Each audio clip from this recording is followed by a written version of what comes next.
Today I'm speaking with Patti and Nancy. Patti and Nancy, thank you so much for joining me today. Hi, Tim. Thanks for having us. Appreciate it. Hi. Yeah, we're so Absolutely. glad to be here.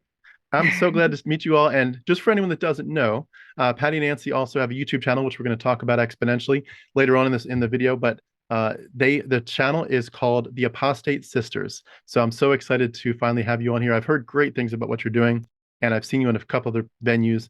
But I'm so glad I get to hear your story today. But just to give a quick bio for each of them, Patti lives in Portland, Oregon. She's also lived in California, Wisconsin, and Minnesota in both rural and urban settings. So she's a little bit country and a little bit rock and roll, as she would say. And she has a bachelor's in interior architecture, wow, and a store planner for Target before starting a tiny soap company and becoming a mother to two daughters who are now in their teens. And these days, she runs again the Apostate Sisters YouTube channel with her sister Nancy. She's also active in Portland's climate justice movement as an activist artist for Extinction Rebellion, 350 PDX, and the Sierra Club, among others. She also makes a climate justice focused podcast with her friend Jerry called Speaking Truth to Goodness. She's still overcoming years of cult indoctrination to find herself and her place in the real world, but she truly finds joy in this life she is lucky enough to be living. And Nancy currently lives a couple hours outside of Chicago, though she was raised in California. She's also lived in other various places throughout the Midwest. She holds a master's degree in human resources and has had a career in HR and business management that spans 15 years. She's also a disabled veteran who served 10 years in the U.S. Army and deployed to Iraq in 2008 and 9. She married into Indian culture and has a home and business in South India. In 2020, during the height of COVID, she spent a year in India and wrote about many of her life experiences in her novel Velakari. Did I say that right? Correct. Yes. By Anna Siduri. And her passion is world travel, where she can interact with other cultures and study them, other cuisines and ideas as well. And though she was raised in a doomsday cult that taught her self-sabotage, guilt, shame, and bigotry, she slowly overcame the indoctrination that kept her in chains and is living her best life with her mind free. She, again, co-hosts the YouTube channel with Patti, again called Apostate Sisters. We'll go back to that several times. They seek to inspire others to break the cycle of indoctrination by people and organizations of high control. So with that being said, I'm going to pass the ball to you. Nancy, could you start us off? Tell us more about yourself and any fun hobbies or quirky things about you. Fun hobbies, quirky things. Gosh, where do I start? Obviously, as you mentioned in my bio, I love to travel the world. And I think the reason for that is because I was just living in sort of this box in my childhood, and I had all these curiosities about the world. I wanted to go out and explore, but I was taught that the world was an evil place. And so I think I'm just addicted to travel now and experiencing new things. That one of the things I love to do when I go out exploring other cultures is definitely the cuisine. And so one of my little quirky things is sometimes I will find just the weirdest thing to try. Like we have a funny story. Patti and I took a trip to San Francisco and we tried stinky tofu. Okay, this is a thing. And when I mean stinky, Tim, I mean we're talking a dumpster. You walk past a dumpster and that smell that you get, and I'm sorry not to knock anyone who loves it because a lot of Asians do enjoy stinky tofu, but this was one thing that I couldn't even bring myself to eat because of the smell. Patti did try it, but yes, I'm that person that if the weirder it is, the better. I'll be like, I've eaten, live termites in the jungles of Mexico and a few other things. So I find that a Wow, lot of fun. that is brave to be eating insects. I had a chance to do that when I was in Papua New Guinea. Oh, I couldn't do it. I couldn't do it. So very yeah, cool. something like that. Welcome, Nancy. And Patti, tell us more about yourself. Sure. Yeah. Well, I haven't done all the traveling that Nancy's done, but I think I share some of her love of food. However, mine has kind of skewed toward fermentation. So in my life, I have had times of, oh, I don't know, I called it science experiments, where I would have up to 7 science experiments going in my kitchen at once. Everything from clabbered milk and fresh cheese to kombucha and kimchi and all kinds of things like that. So I've plumbed the depths of food from seed to ferment and had some fun with that over the years. That is awesome. I imagine a lot of that is very, very good for your gut biome and all that, right? Oh yes, all that good lactobacillus. Mm, good She was a stuff. crunchy mom. Yeah. I admit It's I'm very interested in true. learning more about that world. I need to do a lot more digging, but that's awesome. Nancy's right. It was kind of in the context of my crunchy mom years.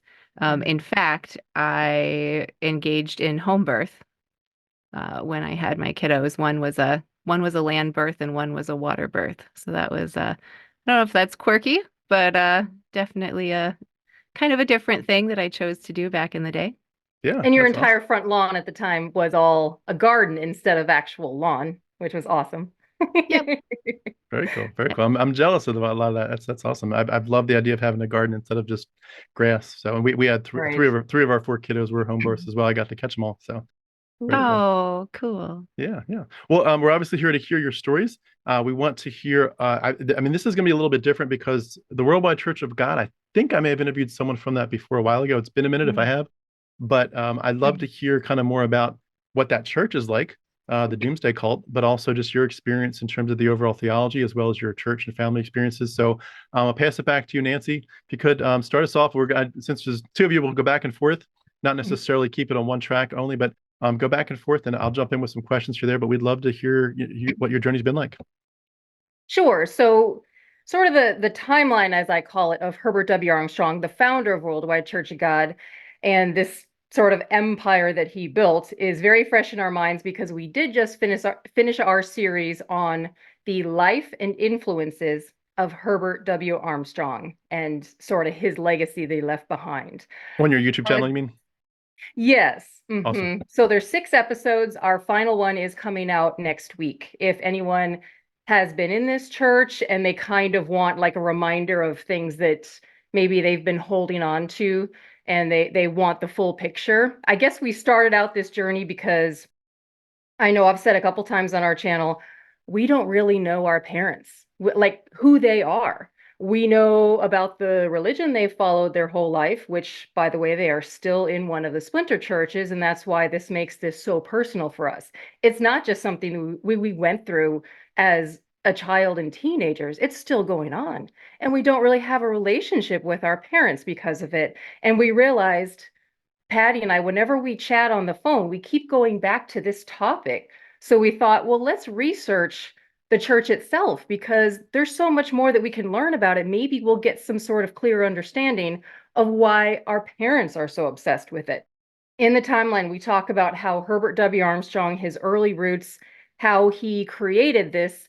So it started in 1933 or 4 as Radio Church of God. Okay. Again, we talk about this in detail on our channel, but it eventually became one of those churches that got how many paths? Like 150,000 followers. And we're talking adamant followers. And I think the reason he was able to reach out to so many people is because he was in like the early foundations of radio. People heard him on his channel. They followed the World Tomorrow, the program that it was called, and he preached about all these things that were very different to mainstream Christianity at the time. So Armstrong grew up in a Quaker family. He wasn't apparently really into religion until he met his wife, Loma. She was, I want to say, raised Methodist, possibly. Doesn't really matter, but he started this church because he thought, well, let's find God's true church. His wife had this dream of angels and Jesus, and Armstrong didn't think much about it. And then eventually he became convinced that it was some sort of message from God that he was receiving to start this new church. And so he was just adamant about finding the true church. So eventually he came across this little church called Church of God's Seventh Day. So his wife got connected with, I want to say, Seventh-day Adventists. They were all about the Sabbath on the seventh day. All right, very sort of Old Testament, almost sounds like, Jewish laws. And that's kind of where he started off. So he visited Church of God's Seventh Day, which was based out of Stanbury, Missouri at the time. Obviously, there's clash of ideas. And so he was either excommunicated from there or he left to pursue, his own teachings, his own program. Thus, Radio Church of God was founded. Now, what makes this church unique is anyone who asks about the church we were raised in, they say, are you Jewish? Are you Seventh-day Adventist? That's kind of what it sounds like, because obviously church sundown to sundown. So it was Friday night to Saturday night. You don't work, you don't play, you just go to church. It's God's day of rest. Also, you don't celebrate holidays. Mainstream national holidays or anything that they consider to be pagan roots. Pagan was the term that we heard over and over as children, and we didn't even know what the hell it meant. We just knew it was synonymous with something bad, something evil, something we should avoid. It was just, you don't want to be like them. It's an us versus them mentality. You don't want to be associated with anything paganism. And that's what Armstrong called, all of the holidays, except for Thanksgiving. We were able to celebrate Thanksgiving, the only one. But he had specialized holy days, high holy days. Like the Feast of Tabernacles was the big one every year. Feast of Trumpets, there was Day of Atonement, there was Last Great Day, and there's more. Feast of Unleavened Bread. So some people are familiar with that. But also we couldn't do things like eat pork or shellfish, very much in Leviticus it says that. I want to say people couldn't use doctors for a time. I don't know how strict that was. I think there were a lot of people that fell prey to this ideology, like I would say certain congregations were more strict than others. Yeah. Some didn't celebrate birthdays. Like our parents never celebrated birthdays either, so we never had, birthday celebrations when we were kids and presents and all That's that so sad. fun stuff. I know Oh, we unpack that a little bit in one of our episodes. We talk about birthdays and Christmas and not having that and feeling kind of separated or almost as weirdos next to our fellow students in class. And there were more. What am I missing, Pats? There were a few other things that made this church distinguish from others. The Sabbath and the food and the high holy days and not doing holidays seem like the top pieces to me. Right. There was also, Tim, this divorce and remarriage program that I want to say changed a couple times over the years. Maybe by 74, they had done away with that because Armstrong conveniently remarried this, 50 years younger woman, whatever it was. Yeah. I'm of course. glad God made a note of that right in time. Okay. But that also split families apart, Tim. I mean, to this day, these people were told if you got a divorce and you remarried somebody else, well, you had to divorce who you were currently married to and try to go back to your previous partner. Otherwise, you were living in sin. And Patti and I found out that our mother was married to someone before our father, which I think kind of put a damage on our parents' marriage. Like it was kind of in the back of their minds, like, well, maybe we are living in sin, but then the law was changed. But in a nutshell, that's kind of what the church had represented for a lot of years. I often tell people the information we've got on this church could almost be turned into like a book or a movie because of how many shenanigans and how much drama happened in here. His son Garner Ted, who ended up sleeping with, over 200 women, apparently, it had come out, and he was excommunicated from the church, even though he was supposed to take over his empire. And then you have another man named Stanley Rader, who was the accountant, who was also, he ran some shady businesses. And so all this wealth was amassed. Armstrong was the type of person that I think he desperately wanted to be seen as a great man, like one of his heroes, like Teddy Roosevelt or Lincoln or Washington. And he was so desperate to do that and he had no creativity. He took the Bible. He's like, well, I can roll with this. I can get people to join my church if I convince them enough that the things that I'm saying is true. And then you have these required tithes that go up as far as 30%. You have a lot of wealth coming in. And when you have someone like Yeah. Stanley Rader as your accountant, who's just burning books and all kinds of things going on under the table, he had 2 private jets. He traveled the world. He did whatever he could to meet with foreign dignitaries, people he saw of high power. He even met Margaret Thatcher, other prime ministers, Indira Gandhi. He started a cultural institution and colleges. So this was Needless really to a say, personality cult at that point. yes, exactly. After his wife had died, I don't know if he actually believed in this or not, but either way, after his wife died, he was very much about all the wealth that he had amassed, all the things he could buy with it. And he had very expensive tastes. I mean, a lot of things got auctioned off.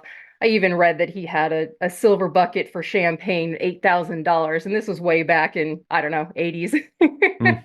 It's always So amazed me that people can look at someone like that and not see through it. And I know I'm probably jumping ahead here a little bit, but it's no, like it's just crazy that I live not far from Creflo Dollar here in Atlanta. Some similar shenanigans there, and a different denomination, I'm sure. But just the idea of and just the whole idea, like, why is one man so important, and why are we willing to put all this power in one Mhm. fallible? Like, our theology even says we're all sinners and that we're all wretches and we're all depraved. Like, why is he not in that group? Is he somehow elevated? It's amazing when you see that. It staggers the imagination that we do that. And also this, we have no imagination that maybe there's more to this story than we're seeing. And maybe stuff goes on behind the scenes, like you said, with cooking the books and whatever. Like, come on, there's just no way. And yet people fall for this stuff like crazy.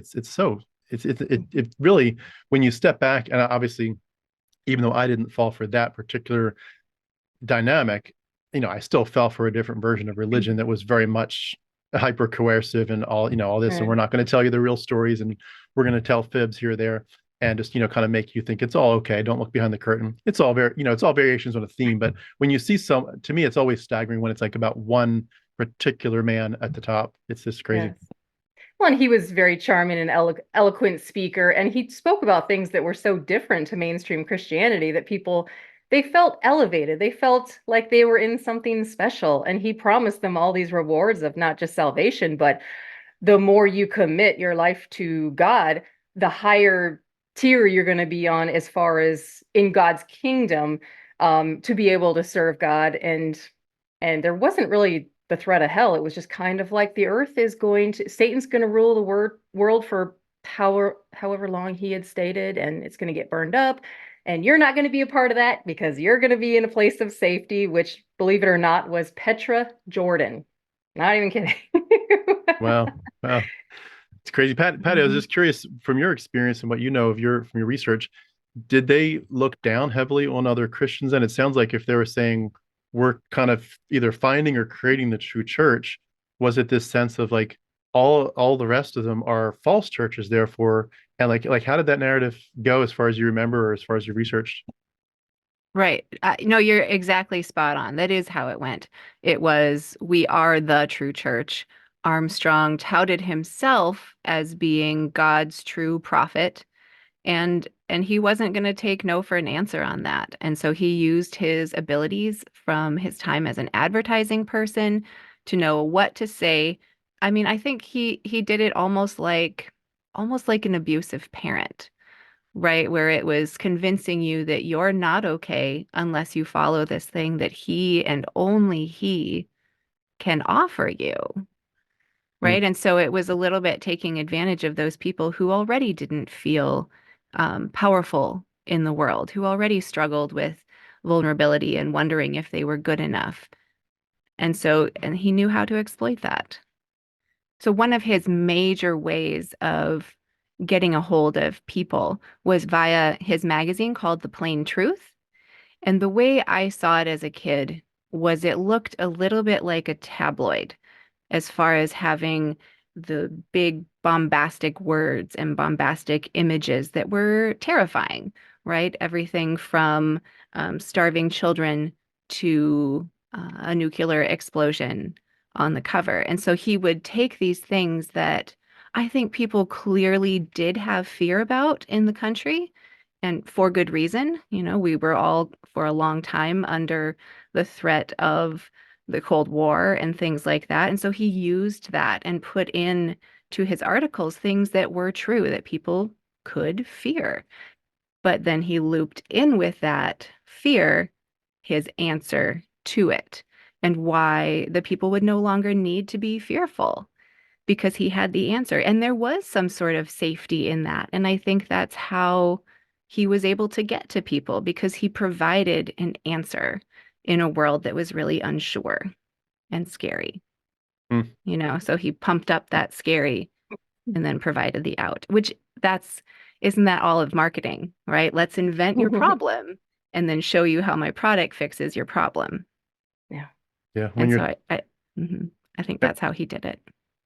Yeah. And when you're talking about people who are so vulnerable, just because of the theology, like you talked about, if you already think I was born a problem, I was born, the issue, God, I'm so bad, God had to send his son to be tortured to die for me. Like I'm obviously complicating this whole thing. I need to get on the right side as quick as I can and stop making a mess of Mm. God's plan. And if you get the sense like this is God's best, yeah, it's amazing to me too how just that arrogance of we finally found the truth. And even though I wasn't in the same dynamic by any stretch as what you all are talking about, there's still that overall sense of like, I'm so glad that I was lucky enough to be born into this country and this denomination and this interpretation of scripture and that Mhm. even changed. I was like, I would get lucky because I was born into like a Baptist background, and then later it was like, I'm so lucky became a Calvinist. Like how lucky can you get that you graduated from Arminianism to Calvinism? Like this just gets better and better. And it's like I almost saw it as like I had great grandparents who were kind of like their life was just hard and they were alcoholics, and it was like I don't know too much more about their generation was a hard life. And some of them of course went through the depression and so forth, but it was like they're not really, there was nothing about that generation that kind of was like we're serious about the Lord and we're world changers. And then like my grandparents kind of got saved technically, but kind of went to cold churches that weren't really on fire for the Lord. And then my parents were like, we're going to Baptist churches, we're doing missions, we went to Dallas Theological Seminary, we're preaching, we're involved in it, like we're on fire for the Lord. And now we finally come to you, my generation, like we're the third generation in of Christianity from the kind of the coldest generation of my family's history. It's like we are really moving in the right direction. Now, like what are you going to do to take it to the next level? And it was just the pride was just wrapped up in it so intensely. Like this is so great. God is at work here, and like don't stop it. Don't because we've made so much progress. Move it forward, and it's you feel that pressure like you can't stop now. Right. And in some ways, I can't help but see that, hey, we've got the answer. We're the ones with the truth idea, fitting so neat and tidily into the idea of American exceptionalism, right? The idea that, like, well, God has ordained us in this country to do these good things in the world because we have his favor, right? And so it's like if you come to that, or if you already have that kind of built into you from being raised in this country with those, I don't know if that's traditional or older ideas, you're totally ready to take that to the next level on the spiritual level also. With Mhm. the word exceptionalism, could I ask, do you think there was any implied, even if it wasn't, explicitly said, was there any implication that you kind of saw or felt that this was also about white supremacy? Yes. Um, I'm trying to think through that. I will say that I think where we grew up, because it was San Jose, California, and the area was more diverse and, quite progressive in its thinking, just like the cultural context we were in. Uh, I would say I think my parents themselves, if they had those white supremacist sensations about them, they were able to control it and like get past it, and it didn't really show itself. But our church did not reflect the diversity of the community that it was in. There was one Black family, but by and large, it was entirely a white church. Hmm. That always amazes me. That's same for my experience wasn't again the Worldwide Church of God, but Sunday is like the most the most segregated morning time of the week. It's crazy. Mhm. Well, and Right. also, Tim, the church had this notion that have you heard of British Israelism? So like the Yes. idea, yeah, kind of an old idea, but Armstrong was all about it. I think he plagiarized his book, The United States and Britain in Prophecy, from a 1902 book that was very similar. But yeah, this whole notion that the lost 10 tribes of Israel were actually prophesized about, the people that had come over to Britain and the United States. Yeah. Hmm. Just That's rooted crazy. in white supremacy and privilege. Yeah. And I know that's what is that called? Masonry, I think has so I've heard some stuff about Freemasons that kind of go that direction. I know some of them don't. It's just more of Right. a social club or something, but some of the hardcore Oh. Freemasons go that direction too. And the even going back to say some of the people, the great people of history, that we think are from Africa or whatever, that they're actually, they were white people. Yeah, it's How amazing how convenient. deep this can go. Oof. Yeah. Yeah. Well, I did want to ask, just I want to go back, of course, to your where your parents are eventually in this as we get later in the story, but just to kind of make it a little bit more personal, Nancy, could you take us into your specific journey, not with the religion, but with Jesus? Like, what was the messaging like about salvation personally? Was it personal, or was it just like a church thing? If you're in the church you're in, or was it more personal? Were there what we used to call altar calls? Were you personally Mhm. invited to make a decision? And if you would have had like a private prayer life or some kind of devotional life, like what was it like, just you and God, or you and Jesus behind closed doors? How did that relationship go? So to sum it up, my situation's a little different from my sister's. I think there's been times in her life where she was convinced in God, Jesus, and I've come to the conclusion that I was never a believer. I was never convinced that there was a God or Jesus. I can accept the claim that maybe there was a man named Jesus or similar to Jesus that kind of inspired this story. Do I believe he was supernatural, raised from the dead? No. And so my journey was I just kind of, as a child, I again put myself in this little box and I'm just like, this doesn't make sense to me, but obviously I'm being taught it. Once I came to more the age of reason and I started understanding that, hey, this isn't making sense. I think my gut in childhood was right. I don't believe this is true. But that's not to say I didn't try to convince myself, Tim. It would have been easier at points in my life, different chapters where if I were a Christian, it just would have been easier. And I think during my time in Yeah. the military, I had found myself into evangelicalism for whatever reason. I knew people in Amway. Yes, I sold it too. I'm embarrassed about that. But that whole, the MLM world, a mega church with a pastor that's televised. All my friends at the time were all evangelical. So I really tried to convince myself that it was true because it just would have been easier. Same with the military. The US military is very saturated in this, Christian nationalism.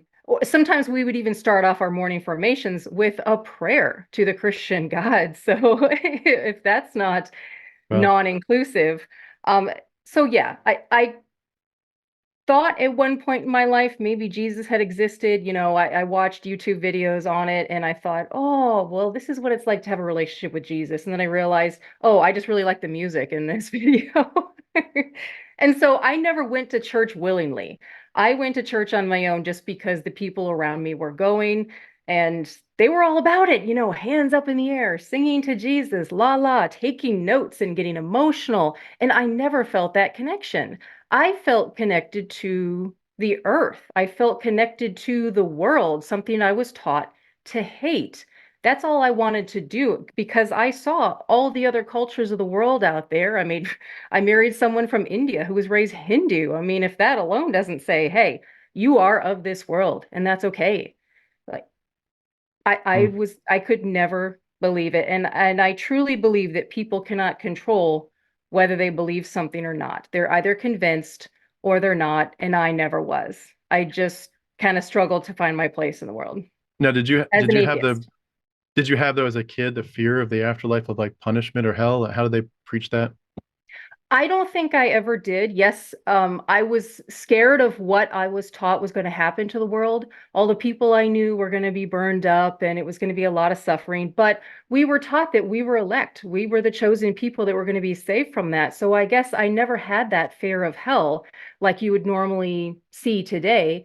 And maybe I kind of got into evangelicalism too, because I wanted to believe that all these other people were also saved and that this Jesus character loves them and all. I'm like, well, that's a prettier place. And so found myself there. And now I see it all as a form of manipulation. And I'm happy to say that I have broken free from all religious manipulation and I'm an atheist, pure and simple. Hmm. I imagine as a kid you had to keep your thoughts to yourself about all that for the most part Mhm. to avoid ostracization. Yeah, there was a lot of unspoken resentment that I didn't know was there, a lot of traumas. Patti and I are publicly deconstructing that and trying to figure out what sort of aspects of the cult actually affect us today. And there's a lot of little things that we don't realize. Like maybe I don't like to close my eyes in public. And I think it goes back to these terribly long sermons that were incredibly boring when you're a child and having to look down, being forced to close your eyes. And I feel like I have a trauma response, just even from something as simple as that. Mm. But we don't know it until we talk about it. Yeah, it's amazing how deep some of these roots go, and you think, oh, I'm past it. And I know for myself, for example, I haven't prayed like even like, oh God, protect me. This big truck's coming, and like I don't have any accidental slips. But then you realize like some of it is, and I've been, for example, realizing I have a really tough time resting, like just like the idea of just doing something for my self care or whatever, because Yeah. I was always taught God's coming back at any minute. You got to be faithful. And like, what would you rather do? Would you rather go watch football for 3 hours, or go spend time witnessing or getting ready to witness? Like, what could be more important? And when you die, what are you going to look back on and think, I spent my life for this? And that whole idea of what is it? Carpe diem, seize the day. Like the day is short, make it count for Jesus, and like don't worry about the rest part of it. You will get to rest in the most beautiful forever sense in heaven. This is your time to work your freaking tail off for Jesus. Get that reward, get that crown, be told you're a good and faithful servant. And so to this day, I have a very tough time. Like if I was joking with someone the other day, like I'll put on like a quick video, like I just put in a tablet to the side while I'm working. The kids are already in bed, so they don't need the tablets, and I'll put on like Seinfeld or Frasier or something just for 15 minutes. It's like that's my one little pleasure for the day, and it's really Mm-hmm. really hard for me to do it. I'm like, all right, you've had your 15 minutes of fun. Like stop, get back to work, even at 10 o'clock at night. And it's amazing. The roots go so deep, and that's obviously one of thousands. But um, same question, Patti. What was your personal relationship with Jesus like? Did you feel like you had it, and did you have a salvation experience of sorts? Um, no and yes. So growing up in the Worldwide Church of God, I don't feel like I had a salvation experience. I feel like Jesus was not a personable character. One thing that was talked about in the Worldwide was that where it says, in the beginning, the Word was God and the Word was with God type thing, they promoted the idea that the Word in that context was Jesus before he came in human form. Um, and so I think I figured on Jesus as sort of an esoteric character, and he didn't become a real person to me during the time of the church. I think instead, while in the Worldwide Church of God, everything was about fear, such that to know my own mind, to know my own desires, or what I even really thought about Jesus wasn't something available to me because that wall of fear of I need to believe this, I need to do the things that I'm told to do, obey, keep the commandments, all of that are the thing that's going to keep me in line because and that will keep me saying that I fear God, which in a way we heard a lot the idea that we should fear God, that fearing God was almost akin to loving God and doing the Yeah. right thing. And so the promotion of fear as something beneficial is just so repugnant to me at this point. But I know that it was in that fear state that I believed the things that I believed within the Worldwide Church of God, right? Mm. Because as I said, it just wasn't available to me to question it or analyze it in the context of reality that I was seeing. And so I almost lived this like dual life where I had to have one half of myself understand the world through the church context while going to public school and seeing the world that existed around me. And so it was like I had to hold those two realities simultaneously. And it's a little crazy making for the brain then to be trying to make sense of two things that don't make sense together. Mm. So Wow. as far as Jesus and loving Jesus, it wasn't present at that point. As Nancy mentioned, she got into evangelicalism, and so did I. So that for me came in the form of a university campus ministry. So a little bit Campus Crusade for Christ. I was maybe more heavily involved in Chi Alpha, which is the Assemblies of God college ministry. Sorry, I'm getting a little worked up. Um, so when I got involved in Chi Alpha while in college, I think that was at such a pivotal time in my life where our parents had moved across the country and kind of left Nancy and I without a parental place to be or a familial home to go back to. And so at that point, it became my whole family. It became my whole relationship world to have these people at this evangelical church. And in that place is where I did have the salvation experience. I remember once being up at the altar and having like a wave of, I guess I would say, dizziness or something. And I remember thinking, oh, this is real because I felt it. And it took quite some time to come to other experiences in my life where I said, oh, that's that same feeling. And that was music or that was weed, you know?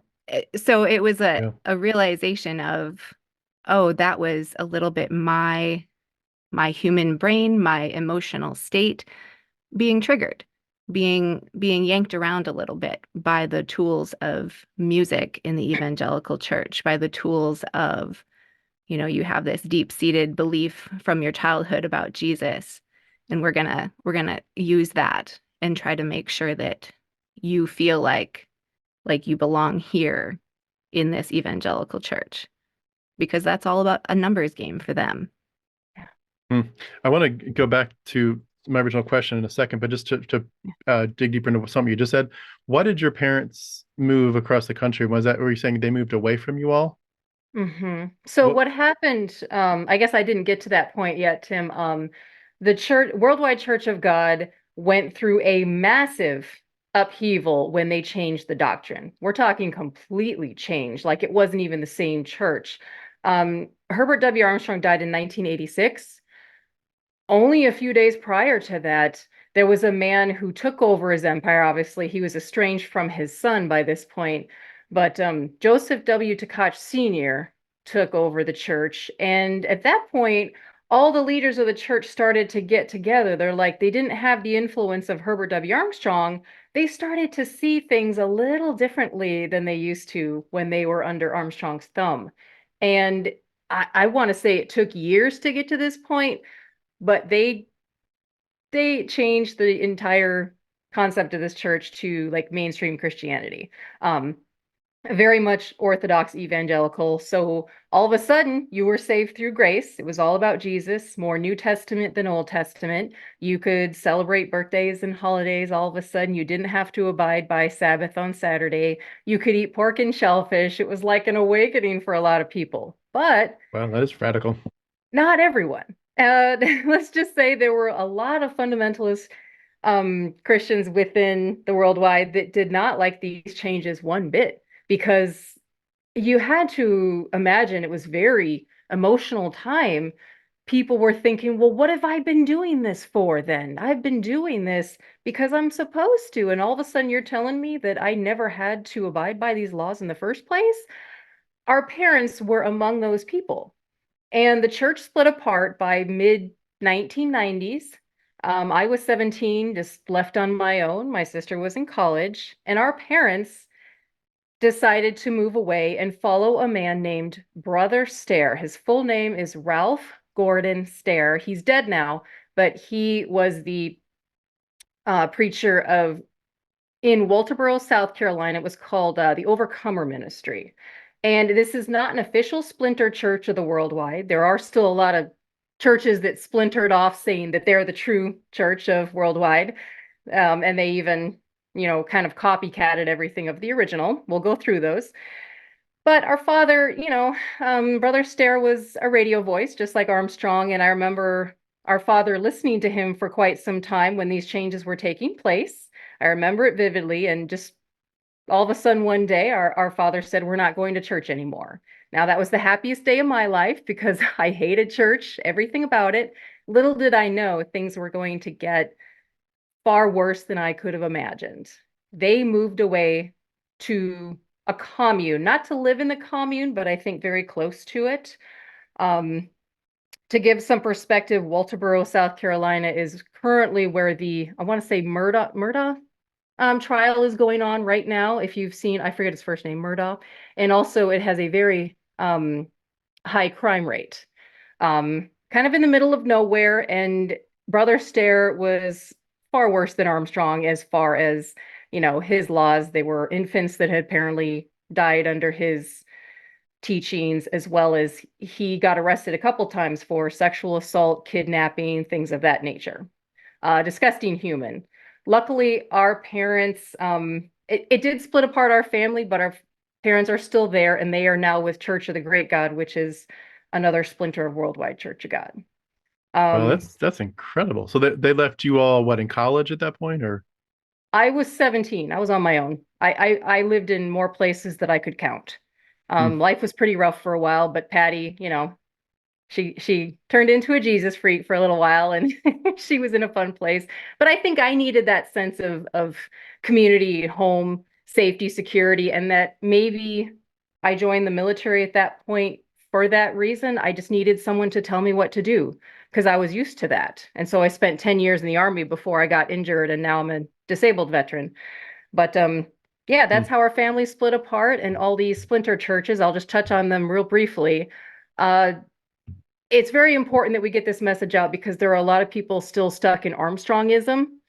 People hearing that name, some of the people will recognize it and get a feeling of just disgust and trauma. Others will be like, yeah, we still follow his teachings. We're the true church. That includes Philadelphia Church of God under Gerald Flurry and Restored Church of God under David C. Pack. Those are the two major ones, along with United Church of God, Living Church of God, and the one that our parents belong to. There's quite a few out there, literally hundreds, if I'm being honest, Tim, Hmm. that still follow those same teachings. And so people say to us, well, why do you care about this guy? He's been dead a long time. Because of this, there are people still stuck, including our parents, and we will not stop talking about it until we at least maybe reach some kind of common ground, figure out why. We're just trying to figure out why. That's all. Yeah, that's incredible. And Patti, what was the experience like for you when you were seeing your parents move to this commune? Where were you at with life and choices, and what options did you have, and what did you do? Well, I guess for better or for worse, I was of an age where I was ready to strike out on my own and kind of didn't want their BS getting in my way anymore. And so, as Nancy said, I was in college. So let's see, it was maybe within a month or so of me starting my freshman year in college that I found out my dad had lost his job. And this was when they were living in Wisconsin. And he was the kind of guy that worked in computers, but because I think of some of the mentality of the church, he also didn't see the need for him to like continue developing his skills in the computer world because, it goes right along with the end of the world is coming, right? So why continue on? Why progress? Why build something for the future? It's all coming to an end. Right. And so I think that put him in an awkward place in his career in the tech industry to where he ran out of options. And so freshman year, I found out he lost his job. Almost a year later, nothing had come up. And so I got a call from in the dorm saying, hey, the house sold. You're going to need to come get your stuff. And so I did. I went back and got the belongings I still had there. Thankfully, I was able to leave it at a boyfriend's house for a few years. But just like Nancy, I ended up moving around probably 11 times in the course of college and then getting to a place where I found stability for myself again. So I was a bit removed from being able to see what was happening with my parents. So while I was in college, they had moved down to South Carolina, as Nancy said. And, at that time, I still really wanted to have a relationship with them. I was ready to do my own thing, but a part of me was still looking for their approval, right? Because that was my whole childhood, is trying to get my parents' approval.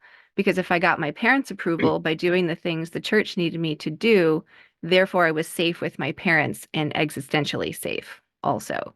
And so that was still really important to me. And although I was ready to strike out on my own and I had been a rather rebellious teenager, it got to college and I thought I need to still stay connected to them. And I tried. I did. Nancy and I drove down or traveled down to see them while I was in college and tried to give them a call every few months, but it was like watching them lose their connection to the real world. Because here I was inserting myself in the real world and beginning to understand how college works, how the working world works, how it works to buy a house or find an apartment, figuring out all these things. And it was like they were at the same time pulling themselves back into a world where they could worry about as little of the worldly things as possible so that they could just hide and be ready for Jesus to come for them. And You just to said, add, oh, I'm sorry, sorry. just a I quick just, clarification. You okay. do say they only spoke to you every few months? Yeah, I would say only every few months. And typically, anytime I've spoken to them as an adult, it's been me reaching out to them, probably once or twice in Got it. the 20 some years have they reached out. That's really And strange. it's Yeah. really strange, and I think it's really sad. Their focus has just been not on this world, so much so that they did not come to attend Nancy's high school graduation. Um, I chose to have my wedding uh, during a high holy day festival week because I didn't live by that calendar anymore, and so I chose dates that worked for me. And when they let me know they couldn't come because of that choice, I said, well, this is not a moment that I'm going to choose to do what they want as I'm establishing my own family. And so that was kind of a Mm, big moment for me to just go without their presence. wow, that's insane. Yeah. Mm, But I felt I like it was important for me too. I don't mind, if that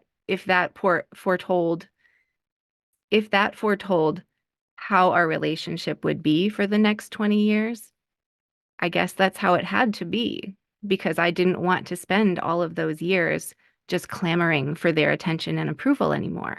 I had done that for a long enough time. yeah. Mhm. I did just want to make the simple point that when they were sort of under Brother Stair's thumb, he very much taught that people of the church should not communicate with family and friends outside of that organization. And so I think for a time, our parents didn't communicate with us at all because they were taught not to. That sounds a lot like JW's at certain points. Have you connected Right. with JW's at all? Mhm. Yeah, Like yeah. there's certain times when I think if you are, what is the word, shunned or somewhere they use, but when you're basically a heretic, an apostate to them, they Yeah. they basically say like even your own children, like whether if your kids get married, have grandchildren, whatever, like it doesn't matter. Like you can communicate with them for like an emergency, like hey, so and so's in a car accident. Okay, thank you, goodbye. But like apart from that, you can't just like hang out or have a conversation. It's so sad. And Nancy, I was just curious. I know that we've talked a little bit about the whole doomsday part of this, but Hmm. and the whole Jesus is coming back soon. Why get involved with the world too much? Because you're not going to be here much longer.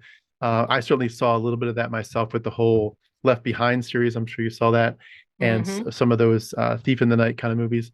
But what was the doomsday part of it like in terms of the preaching and the messaging you heard in your churches? Like how did you really think God was coming back, or did they think that? And did they think the world was going to blow up, or like how did it evolve? It's really hard to say. Again, I never actually believed that there was a God, but still, I kind of had that fear instilled in me that yes, the world is going to end. That part I was fearful of, because that's basically the majority of what we were taught growing up is you guys are fine. The world tomorrow, the world tomorrow. That's all we focused on. This world, don't be a part of it. You're not going to grow up. You're not probably not going to get married. We didn't expect to grow up, so I guess we didn't really think about it. We just knew this world was going to end, and so why really be a part of it? I didn't go out of my way to learn about other people and other cultures until much later. It wasn't like the fear of hell like we normally think of. It's just the world's going to be a devastating place. And I guess I can kind of see where Armstrong was coming from with his concept. He lived through two world wars, the Holocaust. Not that I'm excusing um, the teachings that he had come up with. But you got to imagine he had a lot of fear in him growing up.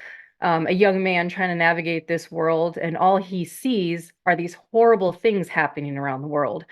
That's sometimes people just kind of zero in on those terrible things happening in the world instead of looking at the good.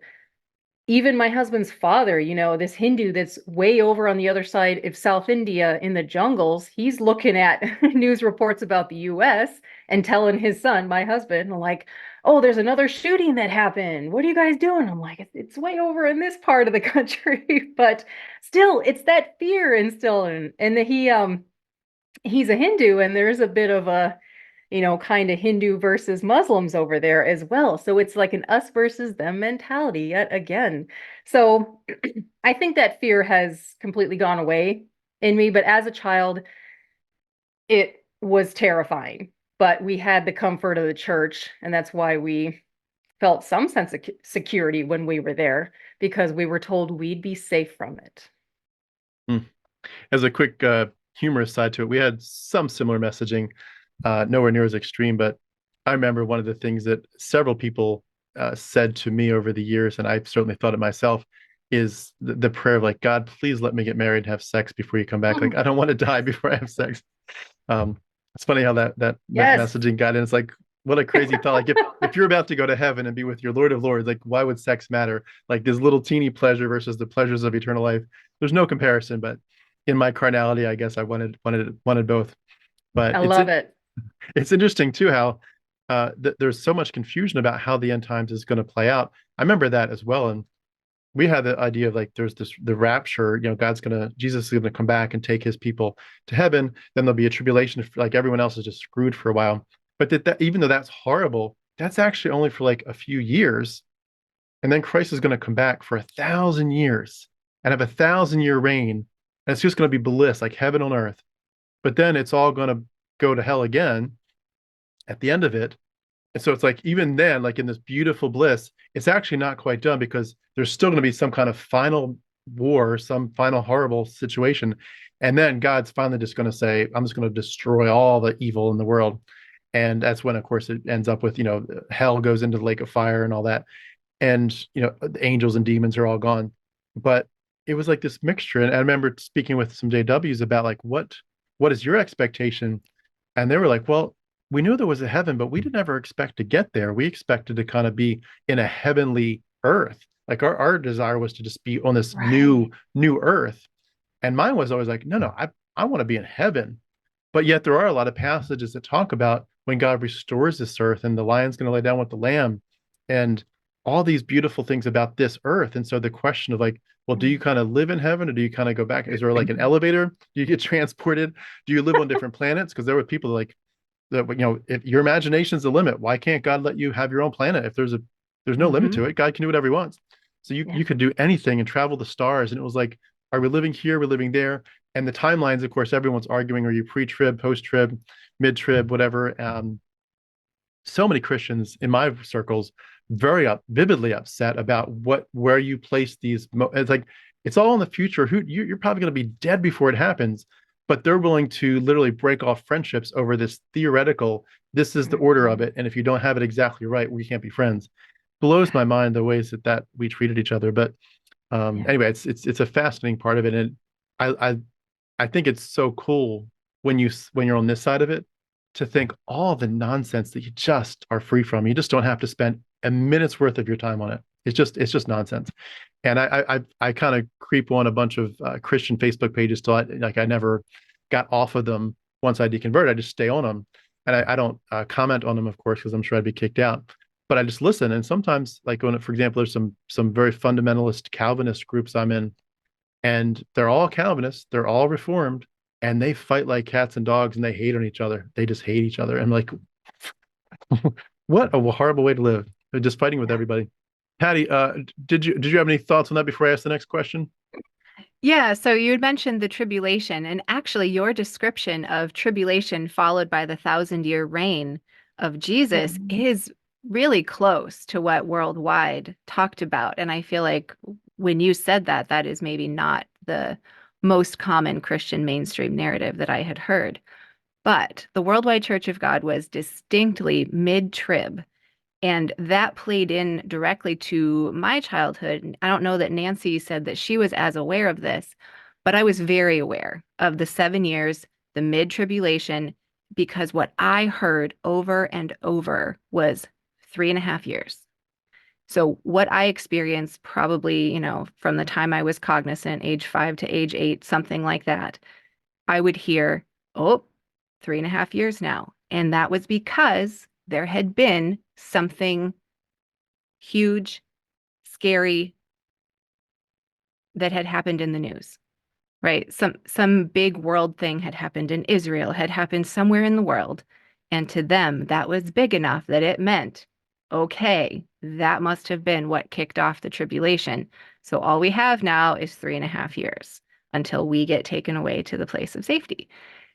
And I think even as a child, I heard that enough times with enough time and space in between hearing it that I thought, okay, but how is it still 3.5 years? Because it was 3.5 years last year, right? So that was one of those things that I had to hold in concert with the things that I understood about the world, like math, right? And try to hold both of those and make sense of it and somehow still accept what I was being told, because only by accepting what I was being told was I safe. And that to me is what the whole thing came down to, is you go for someone's sense of safety and you have got them. And that's what they did. And we were kids, and what else could we have done other than listen to that? Because they did. They provided our safety in every way. Yeah, and I think too, for me, one of the things that in that safety was the idea that we're clever enough to have the right interpretation. And you probably heard that phrase "time, times, and half a time" over and over preached, as they look into it. Because the 3.5 years is like, if time means 1 year, the way they're getting the 3.5 is there's a verse that says time, times, and half a time. So it's 1 year, 2 year, and half a year. So that 3.5 is from time, times, and half a time. But yeah, this sense of like, these are these mysterious passages, but we know how to interpret them. We're the ones that have done enough digging.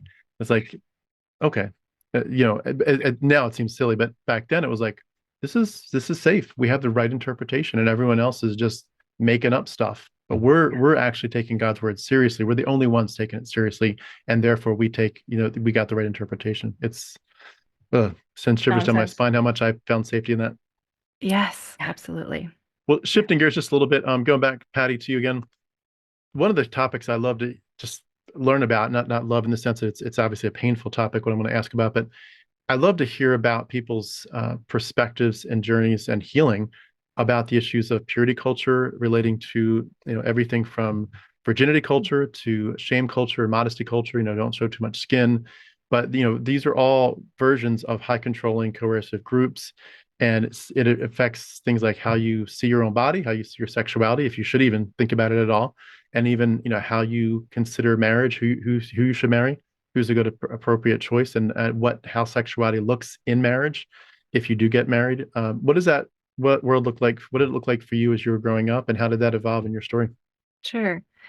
Well, for me, I guess I always knew when I was young that it was bad to be unequally yoked. And so, at least when I was very young, the idea that I would certainly marry someone within the church was just the assumption. And I think maybe I wasn't that old when my mom must have said something that made me go, oh, maybe that's not a requirement. And so I don't think I carried that idea with me past childhood. But what I think it did do for me is convince me that my way to continue being safe, back to safe, to be safe in the world beyond my parents was to attach myself to a man who would then keep me safe and be the head of me and control me after I left my parents' home.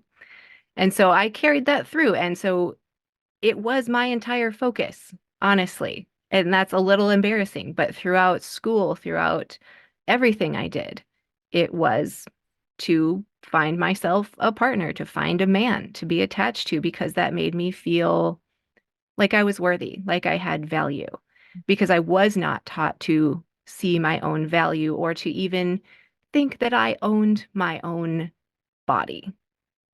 So when it came to my body specifically, I remember being maybe 4 years old, doing very normal things that 4-year-olds do, on the couch, checking out my parts, and being told in no uncertain terms how dirty that was, how gross that was, and most importantly, that it was for my husband.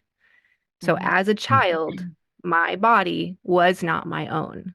And so that's a pretty good way to put a child into fight or flight, to make them literally not feel like they're existing in their own body. And so if you're not embodied and having your own experience, you are entirely buffeted about by what you are told and how you are controlled, right? And so the shame culture was very, very strong. The words around dirty and things like that. I will say, to my parents' credit, we were taught the proper words for our body parts. So that is good. I was taught where babies come from and the mechanics of what that was, to the point that I understood it only as a baby making adventure. And I remember when our fourth sibling was underway, that and I was told it was an accident, and I was so confused. I was like, "Mom, did Dad just roll over on you in the middle of the night? Like, I don't understand this." And it was at that point, I was 8 years old. Oh no, grown-ups do that for fun too. I'm like, what? So I mean, Bombshell. I know, that was a huge learning for me. So then that probably jump-started some curiosity for me. But I know that my entire childhood, there was the moderating my clothing from the church side, right? We wore pants and everything. It wasn't that kind of level of fundamentalism, but definitely skirts that were short, spoke to a weak morale within me. And so that was to be avoided. But at the same time, I'm growing up as a kid in the 80s when giant hair, scantily clad women, lots of makeup was the thing to be desired. And so from both sides of that equation, I felt like I was getting the message of, you need to appear worthy of a man. You need to appeal to men, to the male gaze. And so I took, scantily clad 80s plus the church indoctrination and tried to do that, tried to walk a weird line between those two things and hope that that would catch me that man that would make me safe. Yeah. It's amazing some of the parallels to what I've been through too. It's amazing when you think about how it's just so messed up and there's so little freedom. And I imagine, and Nancy, I'm going to ask you the same questions in a second, but Patti, I imagine that talking about things like pleasure and masturbation were completely off the table. Oh yeah, talking about pleasure and masturbation definitely wasn't a thing. In fact, there was a time when I figured some things out for myself and got caught. And that was another moment of nope, nope, nope. That's for your husband. So Yeah. not only was it not my body, but I couldn't use my body for my own pleasure. That had to be a gift given to whoever this man would be that I would attach myself to. I do think in general, the way I think about it now is that some of my relationships throughout high school and college, where I was physically an adult and in some ways a sexual aspect to those relationships, would have been very normal and natural. And those relationships got a little bit messed up because, I had all the feelings and all of the inclinations toward those behaviors, but had to disembody myself from my desire in order to engage safely in those relationships. And I think those relationships suffered for it and didn't get a chance to necessarily bloom, to even be able to create a complete relationship. Not that sex has to be a part of a relationship for it to be complete, because, asexual people exist and that's totally valid.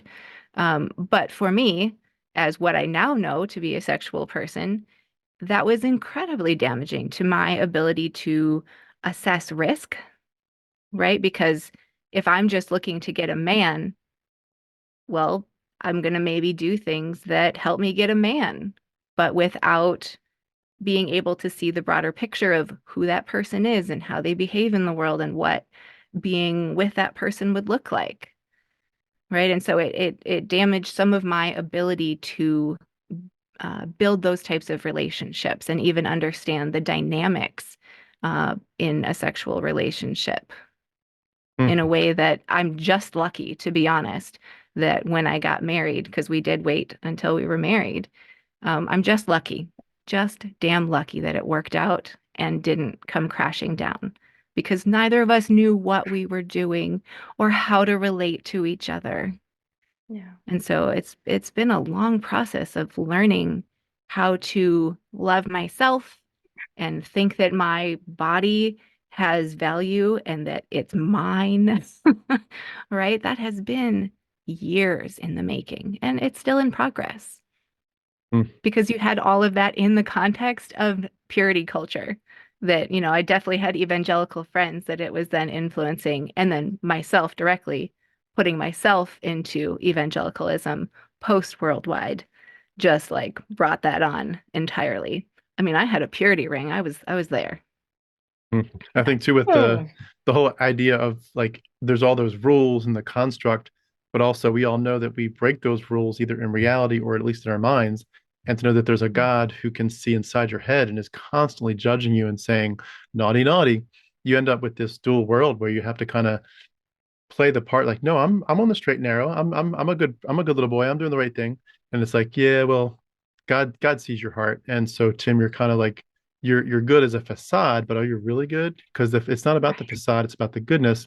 But because you want your whole church and family to think, you're just doing everything just right, you play the part, you play the role. And it's amazing how much I remember at Bible college, a lot of guys would confess that privately in like men's Bible studies, like we're studying to be pastors and we are struggling. It's struggle I know is the key word that a lot of us used back then, but like we just feel like there's two worlds. There's two worlds. There's two me's. There's a world that wouldn't look twice at like if I saw a girl and something about her attracted me physically in just a pure carnal sense. There's a part of me that wouldn't dream of looking twice on purpose, and there's a part of me that would stare at her all day and fantasize about her all day. And like they're just at such battles inside my heart, Yeah. and you end up hating yourself. You really hate yourself for it. And of course, the endless, I masturbated again. Ask for God's forgiveness. Don't do it again. And then, a week later, it's the same prayer and same men's study saying the same exact stuff. That was like a cycle. It's just like, we wouldn't use the words, but you could tell that's what the men's Bible studies were doing. We were all saying, I messed up this week. Well, we know what that means. And Right. just the shame is overwhelming. And I think that consistent needing to admit and put that out there, it keeps people in that cycle of shame too. Yeah. Right? Instead of the more healthier way of doing it, which would be integrating the idea that like, oh, I'm a human. I'm made of chemicals, these hormones that are all a part of this mess going on here. And fighting it's probably not going to work. When we fight it, it's going to come out in kind of weirder ways. And so instead, understanding the human animal and its needs is going to lead us to healthier things if we have the freedom to make those healthier choices instead of being pushed in a direction where we're having to hold conflicting ideas and try to be all things to all people. Yeah. Well said. Well said. Nancy, same question. What was your purity culture path like for you? Very different from Patty's. Um, I get where the shame and guilt comes from within people, but I think I just had such a rebellious mind when I was younger, and especially when my parents moved away when I was 17, which I think I'm, still upset about that I had to go through that. I had never even kissed a boy till I was, what, 18. And I guess sex was not really on my mind during that time period. So when I got out on my own, it was like an explosion of just like, I'm going to explore my sexuality. It was like a big fuck you to my parents. I'm like, I'm going to do what I want. And I explored a lot of things that my parents would frown upon. First of all, you don't have sex outside of marriage.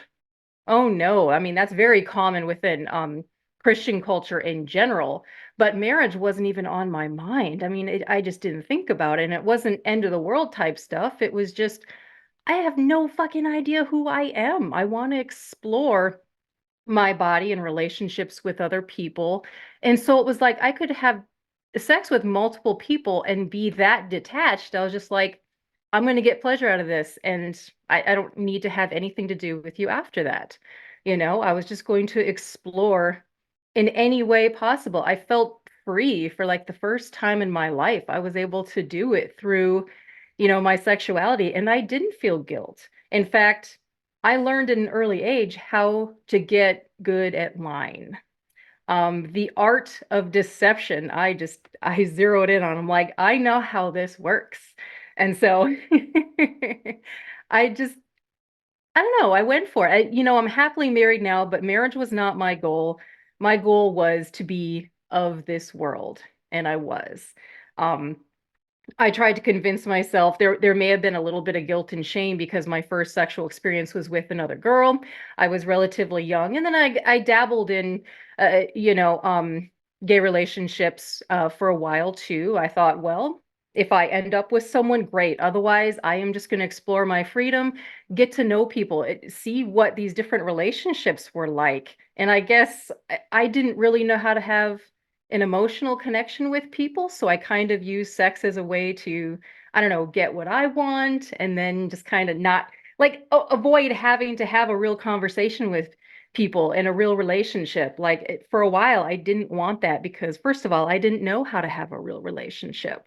Um, but I'm exploring that a little bit more now. I'm able to state what I'm feeling, state what I want, and yeah, I guess I don't know what else to say about it. I just kind of, I love sexual freedom. I love bodily autonomy. And I hate the fact that I was told my whole childhood that my body belonged to my husband. So I think I just went as rebellious a route as I possibly could. Mm. It's amazing. I was thinking that same thought about the rebellious side of it. I really think a lot of the past generations of Christians were sort of head in the sand about what the ultra legalism would do in terms of inciting the rebellion. And it's almost like they planted seeds that blew up in their faces and they didn't realize Yes. it. Like they just didn't think through it. And the one for me, I wasn't as rebellious, I don't think, in some of these ways.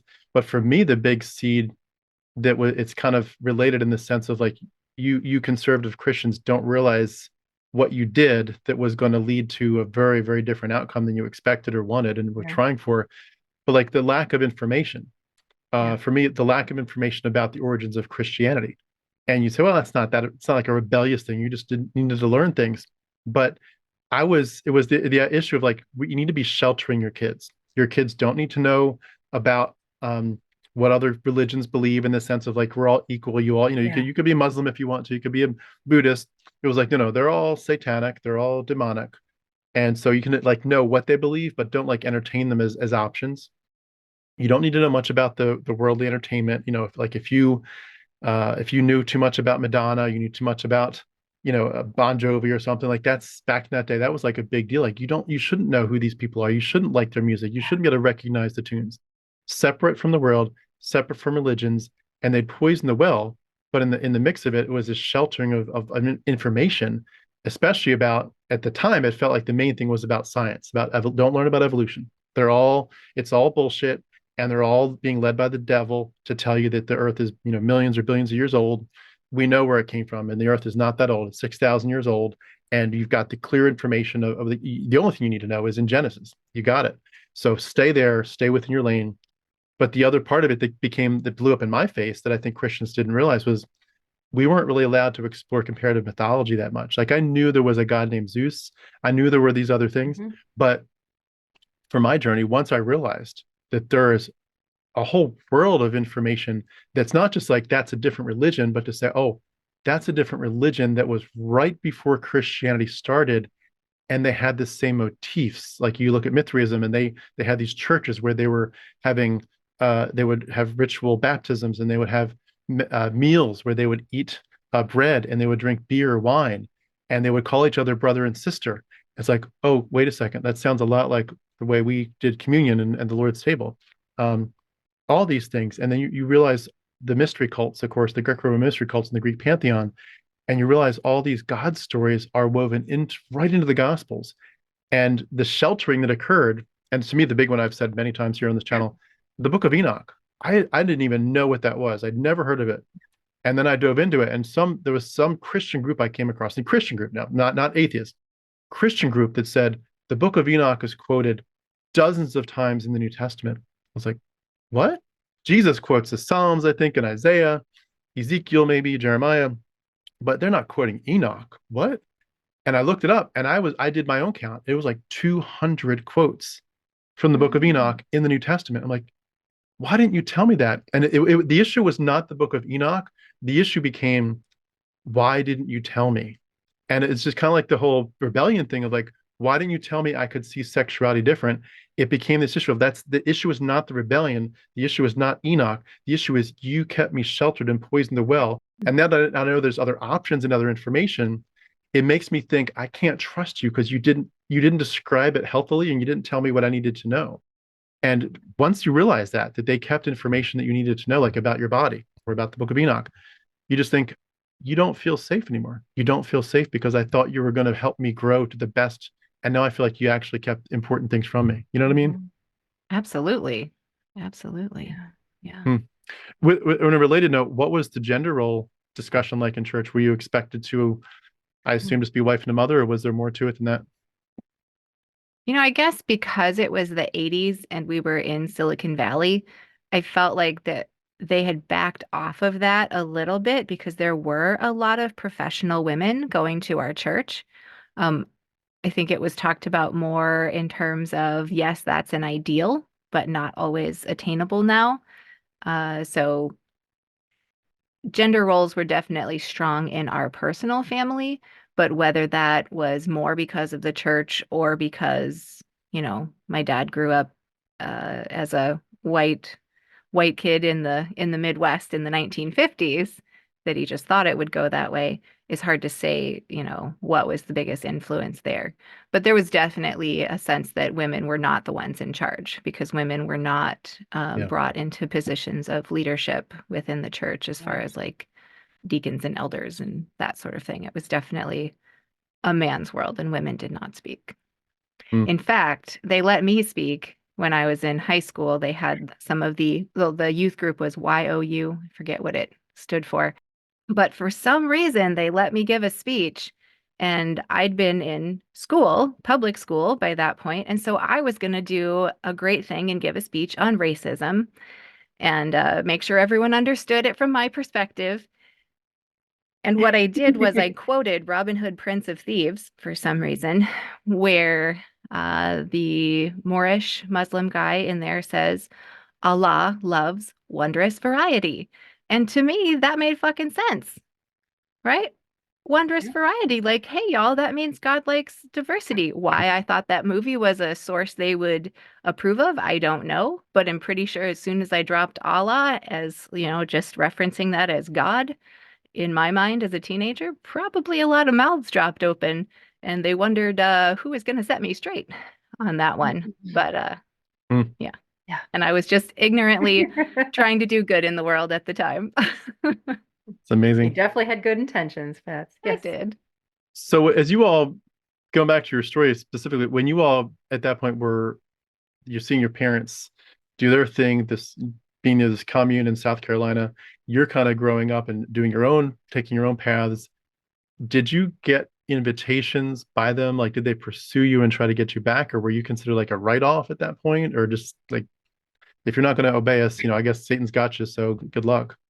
I think lucky for them, their way of believing around that suggested the idea that even if we were off the path, that because they had held steady to being obedient to God and staying on what God actually wanted them to do, the fact that they had stayed faithful to God's path, they believe means that we will have protection also, or another chance.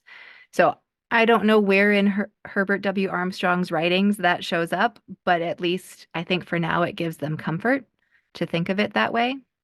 I think the moment that we had actually grasped that too, Pats, I want to use the example that you and I were both living in Minneapolis at the time. And I remember vividly when the bridge I-35 had collapsed and several people were killed during that. We used to take that route quite a lot. I believe it's the bridge that connects Minneapolis to St. Paul, the Twin Cities. And it had collapsed, and there were so many people calling into the Minneapolis area at the time that even our phones kind of like went off radar. They went dead. And we realized that our parents hadn't called us. I mean, in a child's mind, it's usually, parents are the ones that would reach out to the kids. Are you okay? You weren't one of the ones that had fallen. And I think our dad had literally said, Pats, he's like, well, I wasn't worried at all. Something to the effect of us kids are of the chosen ones, so he wasn't concerned. I thought, well, you're saying that we're children of the chosen ones, so nothing like that could ever happen to us. I didn't actually say that, but I think that was implied, right? I think also Dad applies such a strong logic to those situations that in his mind he was kind of like, well, you're in a metro area with a couple million people. It probably wasn't you. Which in some ways, to not have that fear response right away is maybe on the healthier side. But to us, it felt like, well, what? So you don't give a shit? What if we had fallen in that bridge? Right. Yeah. Yeah. Amazing. Or like when one of our parents has some sort of medical issue and we don't even get a call from them maybe a month later or a couple weeks later. That's been the norm too. This big surgery maybe that our parents have, and they don't think to call and let us know what's going on. We've just kind of gotten used to it, I guess. What you said too there reminds me a little bit of pedo baptism, pedo meaning children. There are subsections of Calvinism that do baptize children, and I grew up in a group where it was Baptist meaning traditionally, I think most Baptists, unless you're maybe Reformed Baptist, but most Baptists say baptism is for older teenagers or adults who can make a full profession and say, I am getting baptized after I can confess to you, my congregation, I do fully believe in Jesus as my Lord and Savior. Right. So therefore, it's like that's the first step. And then baptism, pedo baptism, of course, is baptizing infants, which, you could historically argue stems from Catholicism, but I've heard the arguments and they kind of see it as like we're a covenant family. We have made a covenant with God that our family belongs to Jesus. And so the baptism doesn't necessarily save this baby, but we're in a covenant. And so we're going to do the things kind of like, in Old Testament, you could circumcise a baby boy, and it doesn't mean that he's going to honor God for his whole life, but we're going to still do the sign of the covenant, the sign that we are in a covenant with God through circumcision. Even though, we're still going to wait and hope that this person does honor the Lord as they get older. It was almost like a carryover, like if you're a Calvinist and you believe in this infant baptism, we're going to just kind of establish the dominance over you as a baby, even to say from the earliest days, we made it clear you belong to God and we as a family belong to God. We're in a covenant. And I think it gives some parents, I'm sure, a sense of safety of like, we covenanted with God for your soul as a baby. So if you walk away from God, you're still kind of under his covenant. And I don't know if they would say some of those people are saved if they truly become apostate, but it's interesting how there are some parallels there. I mean, that was a thing even in the Middle Ages, right? The church would do infant baptisms because so many babies died, and they thought, well, these babies aren't going to go to heaven if we don't baptize them. But it was a moneymaker for the church too. And it's interesting that you mentioned the infant circumcision. That was one of my earliest topics that got me all fired up and into the activist world, because you're right. What a way to tell someone your body isn't yours, that while you are helpless, I'm going to strap you down and remove part of your body that would have become, a much larger part of your body with age. Yeah. And now that functionality is not available to the men who are circumcised against their will as boys. And I think that is a huge deal, from all aspects of bodily autonomy, all the way to how bonding goes between a baby and mother in those first few days after birth. And that's a big deal, and probably bigger than we are letting ourselves realize. And it's so hard because it is just the thing that's become culturally what we do. and yet it has these origins in something that's ancient. And in the Yeah. Western world only. So Mhm. in the Jewish faith, Christianity as well, Abrahamic religions, Islam as well, because Christians in India, they don't do that at all. Mm. It's interesting too that it's the messaging too. Sort of, this is a backwards messaging, but it kind of sends a message to women to say you're not that important because we, I know there's cultures somewhere that do like, female circumcision, but just talking about the Abrahamic religions, where it's the only real important symbolic thing you can do is to the boys. To the girls, there's nothing to do, so we're not going to circumcise you. So the important thing is to get the men in the covenant. The women were just kind of, it's almost like your chattel or your property. It's like there's an assumption you're in the group, but the big thing is to get the men to agree to this and the men to be taking these symbols. But yeah, it's crazy, and it's interesting. It was one of the first things that helped my deconversion was thinking through circumcision and thinking, I don't know that I'd want to circumcise my boys. So like, what does that imply about, like, is that right? Are we in Old Testament times? Is it still important? And of course, in our Western society, it is very common in many places to still do it. But I remember thinking to myself, I don't think I want to do it. What does that say about my perspective on God? And it should have deconverted me, arguably. I mean, that alone, I've said this before, but it's a risk of being repetitive. It's like that should have been enough to say, you believe in a God who wants to cut off the end of little boys' penises.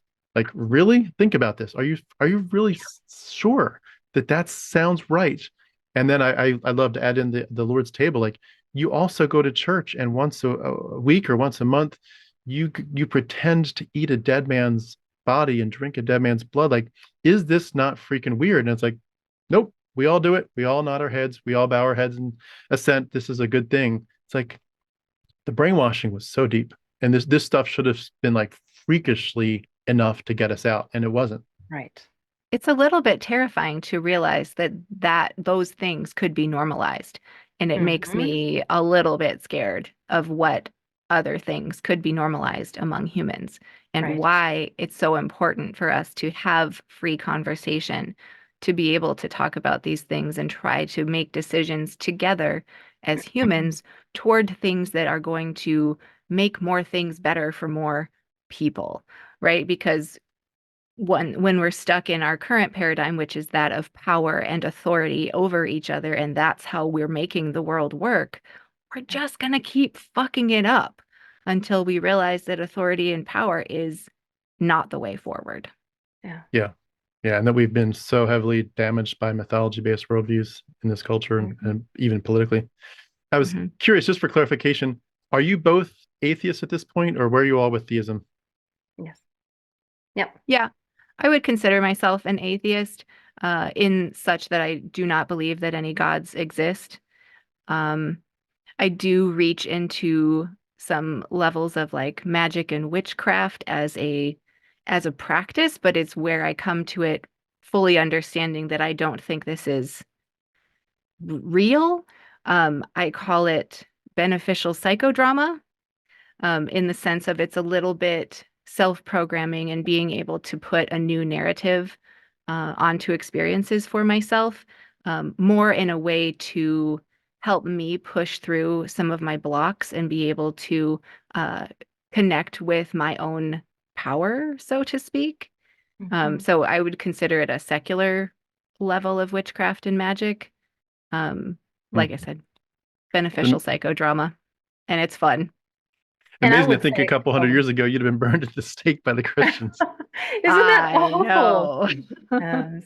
And I would say I am just atheist clear cut. I really don't even like the labels necessarily, because then all of a sudden you hear the term atheist, you have negative connotations from the Christian world. Oh, you're satanic, you're pagan, you're evil, all these things that are associated with that. But really, it's just I'm not convinced that gods, goddesses, deities exist. I am very much in the natural world. I'm not even on the same level as Patti with spirituality. I don't know what the fuck that is. And I've looked for some conclusions like that. All I know is I am in this world. I love this world. I love exploring it. I love feeding my curiosities, and my mind is not going to go beyond that. Only in the imaginary world. All I think is that we can look at what connects with our senses. Anything beyond that is up for debate. Yeah, I'm definitely more of that. I'm more the pure materialist and pure nihilist. Mhm. But it's interesting. If I could put this out there, and I'd love your feedback if you have any thoughts on it. But you almost, not the materialist part, but the nihilist part, you almost have to live as if you're not a nihilist, even though you are. Do you Mhm. know what I mean? Because like you can't, if you're really a nihilist and you're like, none of this matters. It never has. It never will. And even within 100 years, 200 years for sure, no one's going to know our names, and no one is going to care what we did or said. Maybe, if you become president or something, but otherwise, no one's going to really know and care. And certainly, if a asteroid destroys this planet, in 100 years, it really was for nothing. It really doesn't matter. Kind of like that movie. I remember, that movie "Don't Look Up." Yes. It's like That it was a didn't really great matter. one. We really did have everything, and yet it came to nothing. But it's like you have to get up every morning and say, I'm going to make a difference, even though my difference doesn't matter. And especially for me, having four small, beautiful children, I like, I know again, it doesn't even matter for them. Like they're going to eventually pass, and eventually their time is up too. And no one will remember them someday. But it's like, you can't live in that mode. You have to live as if it counts and as if every moment counts. And I feel like that seize the day, carpe diem mentality has like gone on steroids for me since I deconverted, partly because I used to think I've got so much time. I've got this life, whatever that looks like in terms of quantity of years, but then I've got eternity. Now it's like, no, you only have this, and you might not even have 70, 80 years. You might only have like 40, 48 or whatever. Your life might be shorter than you think. Therefore, really seize the day, but also the idea of like, I want to leave this planet better than I found it. I want to leave my kids in a better spot to embrace their autonomy better. It's really weird. How do you interact with nihilism if you would, call yourself a nihilist of some sorts, and say it doesn't really matter, but I'm going to act as if it really does. Right. That is exactly where I find myself. I lean toward calling it optimistic nihilism, Hmm. where, yeah, it doesn't matter. By all of my plumbing the depths, none of it matters long term. But what matters is it matters to me right now because I'm in this, meat suit. I'm a magic skeleton in a meat suit, and I'm trying to like make this okay for me because I see how terrible it has been for so many people. Being a human is difficult and painful and traumatic. And so it matters to me to experience it because I don't think there's anything else. And how cool that I get to experience it. And knowing enough about history, I think actually I'm pretty good with existing right here, right now, because a whole lot of those other time frames sound fucking terrible. And so I take so much joy actually and happiness in the fact that it doesn't mean anything. Right? Yeah. Because then if I mess up, those mistakes that I was told made me bad, instead now I can come to and be like, oh, well, mistakes are how we learn things. Mhm. Right? And that's how we get better. Yeah. And I just can't see it any other way once I let go of the idea of this God needing me to obey and worship him. Yeah. Mm. Yeah. I think even today I struggle with admitting when I make a mistake. Like I feel like I have to cover it up, like I've done something wrong, and the guilt and shame surrounding. I'm like, no, I fucked up. Sorry, I will do better next time. Yeah, very much so. Yeah, that God's whole not going to strike me down. yeah, and but the whole idea of you really really need to apologize, and you really need to make sure you get this right. Like there's so much at Right. stake. Yeah, that goes deep. This is a little bit of a curveball because I know you all aren't landing near here, but just curious, when you did have a sense, even as children, that there was something, an afterlife of sorts to go to, whether it was heaven or more on the earth, once you realize, like, as teenagers and for sure as adults, like, I really don't believe that. I don't think that's waiting for us. I think it's, when I die, that's it. My time is up. I just become, whatever, matter and energy, but it's not me anymore, not the mental me. Did you did you feel grief over the idea of seeing that there was no afterlife, or was that a good thought, or did you even care at that point? Like, what was the afterlife like for you? I mean, I didn't. I guess because I never truly believed it actually existed. My focus has always been in this world. And I had things like social struggles. I was just trying to fit in with people. My brain couldn't even grasp that concept. Like it never reached that level. I have some people asking me even today, and like, if you weren't raised in this doomsday cult, do you think you would believe in God today? Do you think you'd be a Christian? I don't think I would, because I don't think I'm wired for it. So there was no grief there. Hmm. I just thought I was perfectly fine with the fact that this is my life, this is my shot, because I'm enjoying it so much. Maybe like, why would I have regrets? That's kind of what I talk about in my novel too, is not having regrets in life. Live your life to the fullest, explore your relationships, explore who you are, and don't be concerned with, what may come after. Like I'm not even to that point. I'm in the here now. That's awesome. That's awesome. And I Patty? think in some, I think in some ways, I felt a little bit of a release from something that sounded like a forever life sentence. Because the way I pictured heaven or being with Jesus from my early childhood, I just imagined the same sensation I had in my body from being in church, like the 2 hour long interminable sermons and, needing to behave and sit up straight and all those things. And so that kind of negative feeling that I carried within myself about church was the same sensation that would come up for me when I was thinking about being with God forever. And I don't think I ever liked it. So in some ways, it was kind of nice to be like, oh, that's not going to happen. You mean like just right here, right now is what I get to experience. And Yeah. honestly, that was a huge thing for allowing me to become embodied again, to not just separate myself from my physical body. And it made me actually care about my body, right? Right. I don't think that I took good care of myself, mind, body, spirit, however you want to contextualize that, until I had let go of that. And it was like I got me back. Hmm. That's so powerful. I love it. Well, in terms of just taking us toward a wrap up, I would love to hear a little bit more about what got you open to doing the YouTube channel. Again, Apostate Sisters. We'll have the link for that beneath this video. So please, everyone, go like and subscribe and check out their great videos. But what was the backdrop? What were the early discussions of, why were you concerned to do this? And what, how has it been as you've started? And maybe, what do you hope to do as you keep it going and ramp it up? How would you like to see the channel grow in terms of your outreach as well as the topics you tackle? Sure.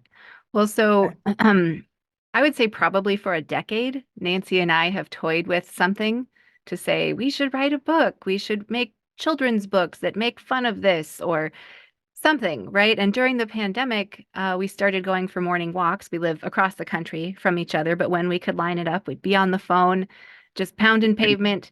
And no matter what we talked about, we'd always come back to how we were raised.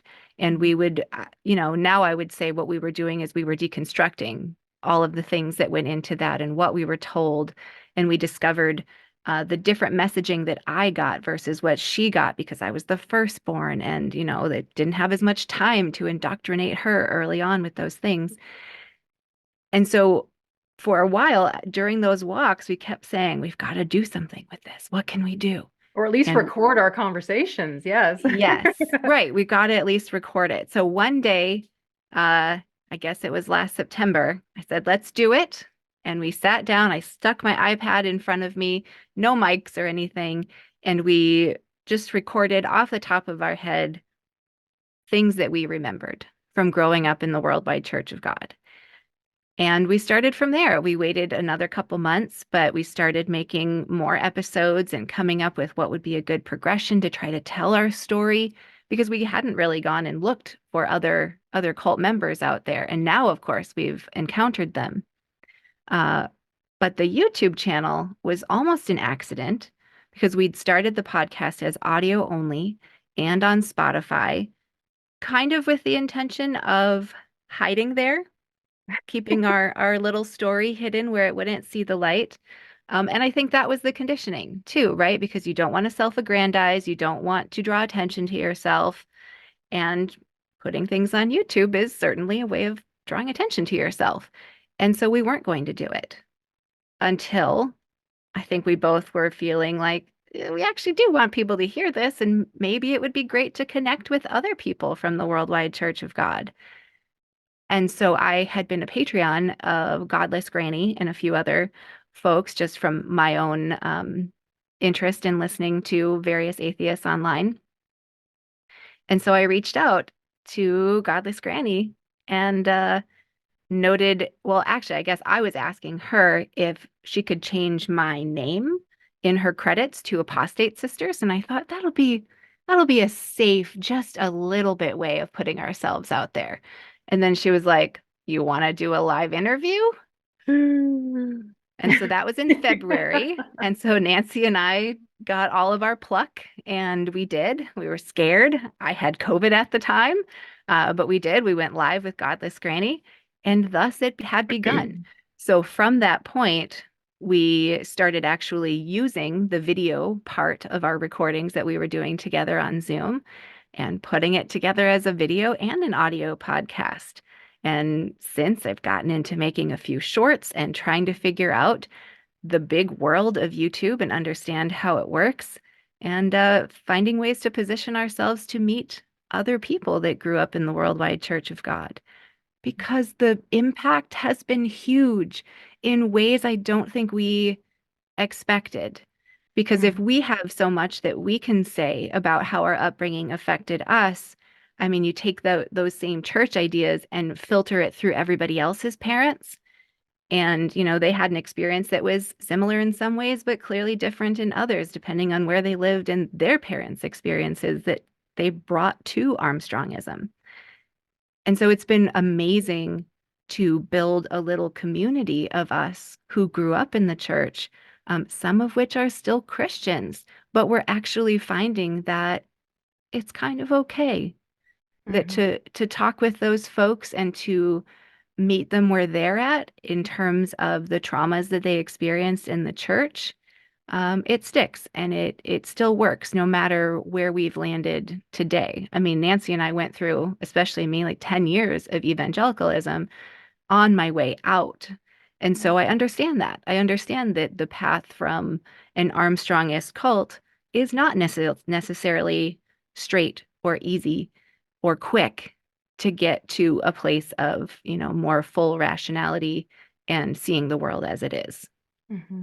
I mean, here we both are in our early 40s, and we just now feel like we can actually start talking about this. Yeah. And we realize we do have something to say, Pats. And I think that we had deterred ourselves from talking about it because we thought, oh, well, there's people out there with far worse stories than ours. But then when we started deconstructing all this, we realized, oh, there's actually a lot of shit we have to uncover here, a lot to go through. So not only can we relate to people who were in Armstrongism, which that's kind of in two groups as well, people who were born into it, just kind of forced to be a part of this against their will, and people who willingly put themselves there, like maybe as adults, who were, you know, not of sound mind, who were manipulated by this man, also not really a fault of their own.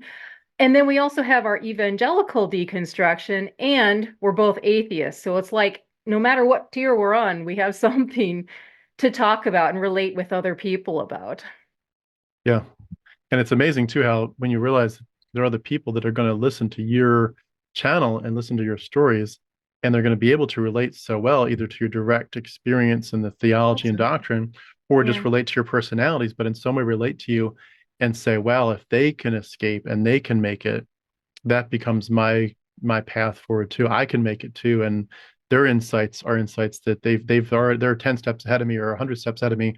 I need to hear their insights because that's exactly where I can see I need to get to where they're at. How did they get there?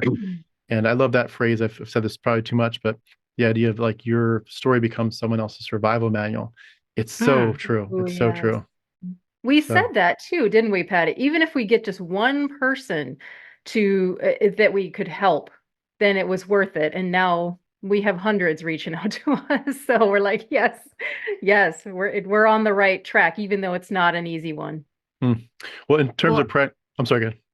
I was gonna say, I think additionally, a big goal that I tend to have for just like a in the world type thing is that what I see is that religion in general, especially ones that are culty or have this high control aspect to them, I think it's damaging to all of us, right? Not just to those people, their family and close friends, but, you know, especially if they're involved in the political process, how people see the world makes every bit of difference to the rest of us, because when people know how to believe true things, they are going to make better decisions.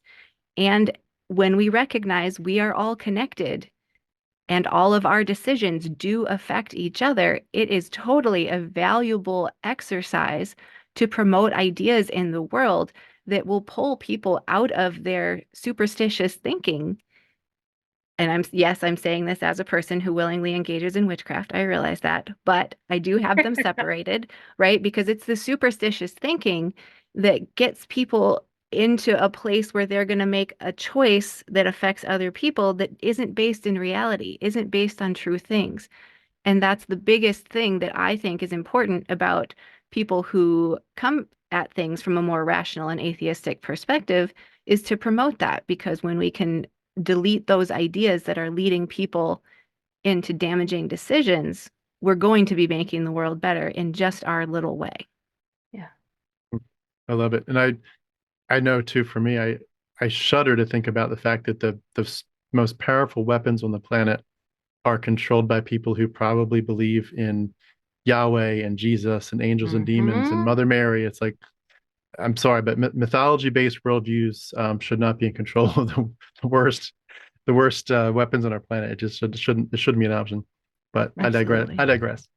Well, in terms of just last question, then, just for your YouTube channel, but also more broadly for yourselves, what is on your radar for the next few years? Like, what do you imagine in terms of making the channel bigger, but also just growing your own human experience and the way that you sort of, again, leave this planet better than you found it? What are your aspirations and hopes or dreams, or just even like pet projects? Patti, that's all you. Okay. Yeah, so of course I would love it if we could grow Apostate Sisters to a level where it's really reaching more people and more Armstrongists and other people who've been through churches of high control. I think an outcropping of that for me is I'd love to move into a space where I'm providing, I guess, a bit of a guidance or a coaching type situation. Coaching is such a gross word for it, but a guidance type thing to help those people who have gone through that and are now feeling very repressed. And it's so scary to move into a space of reclaiming their freedom. So to be a guide for people, I want to call it like an apostasy guide a little bit. I think of this in terms of women who maybe have never reached into their own sexuality and been able to embrace that because they had to shut their body down so much in the face of purity culture and the control of their bodies. So maybe they need some support moving toward buying themselves something at the sex shop, or engaging in self-love in any way. And these things are really important to who we are and how we interact with our children, right? And so I would love to move into a space where I can provide that sort of guidance to people to reclaim themselves. Yeah, we want to be cycle breakers. We want to stop the cycle of abuse in all forms. We were physically abused as well as mentally, emotionally. I know we didn't touch on that much, but we want to at least let people know that there are others out there that they're not alone in what they go through, whether they can relate to our story or something similar. There has to be a sense of community. People have to feel like they have a place to go. For me, it was, I had started watching the Atheist Experience, Matt Dillahunty, great debater. He's on the line now. And The Thinking Atheist, which is Seth Andrews. If I didn't get connected to that little world there, I wouldn't realize that, hey, there's other people that think the same way I do. And I want to let people know that there are other people out there that think like they do. They're not weirdos. They're not, meant to be pushed to the back burner, like, oh, you don't belong here. You don't think the same way as us. There's something wrong with you. No, there's nothing wrong with their way of thinking. So I love it. It's amazing too when you really get to know atheists, you realize that all that stuff we used to think about, like only the Christians can have the truest love and the truest joy and the truest peace and the greatest willingness to do charity work and do anything they could to bless you and love you. It's like I've met atheists who have more love in their hearts than any Christian I've ever seen, and obviously to the just knowing that they're not doing it to get something. They're not Right. loving me or loving my family or caring about me because they have this backdrop of yes, I kind of want to, but I also have to out of gratitude for what God did for me and out of my desire for, rewards in heaven. Like Right. people, when atheists show love, they know they're not going to get anything back for it. It's just purely because you want to. And I love that. I love seeing how beautiful life can be on this side of it. And I love too giving that gift to my kids to say, Yeah. number one, the autonomy, like who has the power over your body, but also who has the power over your mind. I do. I get to choose my own path, but also to say, you have lots of love in your heart, don't you? Where does it come from? Well, it comes because I choose it. I choose to show love, and there's no other motivation other than it's just the way I want to live. I love to love other people, and it's so cool to see it. And when I see it in my kids, it just warms my heart so much. Yeah. Good stuff. Well, I'll just wrap up by saying that we've been speaking with Patti and Nancy of the Apostate Sisters.